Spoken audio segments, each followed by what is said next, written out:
There's a lot of real crap to be found on the internet purely by virtue of the fact that there's no quality control. Anyone can put up anything they want.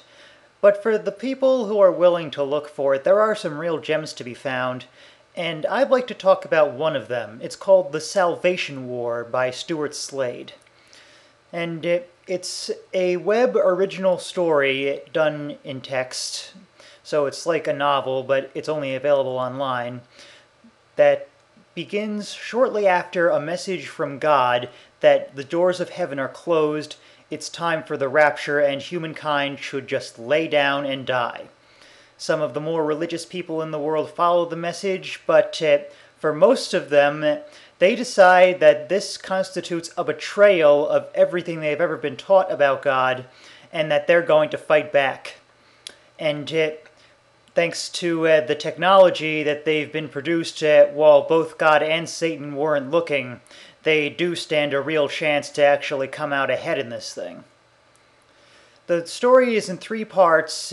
Currently, Stewart Slade is almost done with part 2, and it's been one hell of a ride so far. One warning for anyone who cares about this kind of thing is Book 1 is pretty predictable in its larger arc, because it's basically just the war against hell before we get to the war against heaven in part 2, and the demons are completely unprepared for human technology and battle strategy, and they spend pretty much the whole time thinking that their outdated tactics are going to work. They do get a few good hits in, but for the most part, the war against hell is a complete curb stomp battle, and you're never in any doubt that the humans are going to kill Satan and take the place over.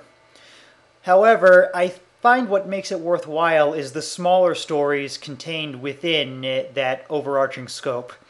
You really do get attached to quite a few of the characters, and even some real-life characters who you might not be inclined to think so favorably about. Probably the most notable is George W. Bush, or maybe Gordon Brown for you in the UK.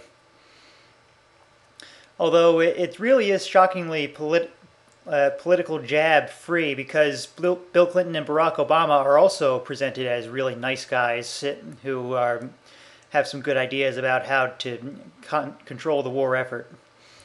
But where the story really gets going is in part 2, which is the war against heaven, and it involves the Archangel Michael, who is definitely the best character in the story.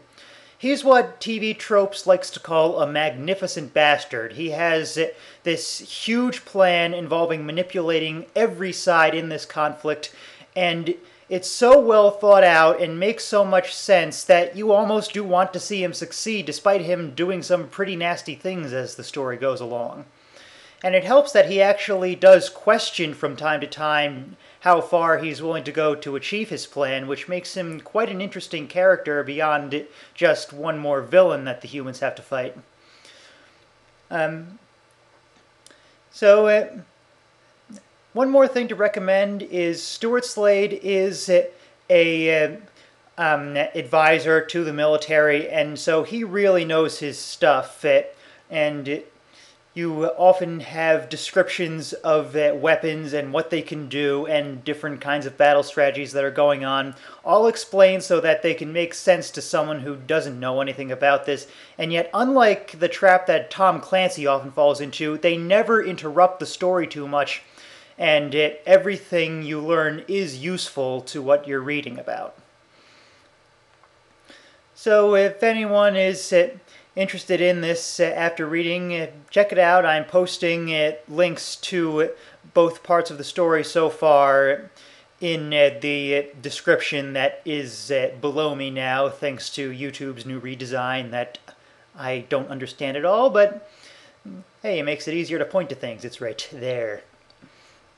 So, hope I've turned some people on to this story. Hope you enjoy it, because it really is worth reading. See you whenever I got some other ideas about things of this sort.